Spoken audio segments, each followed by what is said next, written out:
আসসালামু আলাইকুম প্রিয় দর্শক ও পাঠক, আমন্ত্রণ আমাদের প্রতিদিনের আয়োজন আজকের খবরের কাগজে। আপনাদের সবার সাথে আছি আমি শাবনাম পারভিন। চলুন জেনে নেওয়া যাক আজকের 16 পৃষ্ঠার আয়োজনে কি কি রয়েছে। প্রধান শিরোনাম, বিদ্যুতের জন্য হাহাকার, আজ মনোনয়নপত্র জমা, ফখরুল রাষ্ট্রপতি হলে কে হবেন মহাসচিব। বিদ্যুৎ অফিসের নিরাপত্তায় পুলিশ। সচিবালয়ে বিদ্যুৎ প্রতিমন্ত্রী বলেন, বিদ্যুৎ পরিস্থিতি মোকাবেলায় সরকার কাজ করছে। প্রেসার কুকার বোমা উদ্ধার, বিস্ফোরণে নিষ্ক্রিয়। পুলিশের 6 ঊর্ধ্বতন কর্মকর্তা বরখাস্ত।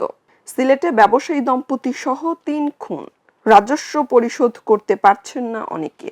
চলে যাচ্ছে বিশ্বগ্রাম নিয়ে সাজানো তৃতীয় পাতায়। হরমুজ খুলতে শর্তে অনড় ইরান, গোপনে যেভাবে পালালেন ট্রাম্প, রুশ জাহাজ জব্দ হলে ইউরোপেরটাও হবে। চলে যাচ্ছে বিনোদন জগৎ নিয়ে সাজানো রং পাতায়। সাদিয়া আয়মান ও বাশারের প্রেম ভাঙার গল্প, ফাহমিদা নবীর ভালোবাসা চাইতে গেলে, অস্কারজয়ী শিল্পীর বিরুদ্ধে মামলা, 2 দশক পর সিনেমার গানে পথিক নবী, নাসিরুদ্দিনকে শিয়াল বললেন কঙ্গনা, আত্মহত্যার কথা ভেবেছিলেন ব্রাড পিট। চলে যাচ্ছে ক্রীড়াঙ্গন নিয়ে সাজানো খেলার ভুবন পাতায়। ভয় নয়, লড়াই চান শান্ত, বিগ 3 ফিরছে একসঙ্গে, দল বলে পুরনো রঙে ফিরছে সাদা কালোরা, পেলের ক্লাবে সামিত। ফুটবল নিয়ে মেসির সংশয়, বিয়ের পিঁড়িতে রোনালদো। চলে যাচ্ছে শেষের পাতায়। অনুষ্ঠানে তথ্যমন্ত্রী বলেন, তরুণরাই নতুন সভ্যতার চালিকা শক্তি। এক্স ফোর্সেস অ্যাসোসিয়েশনের সেমিনার, পার্বত্য এলাকায় 1200 কোটি টাকা চাঁদা তুলে সশস্ত্র সংগঠনগুলো।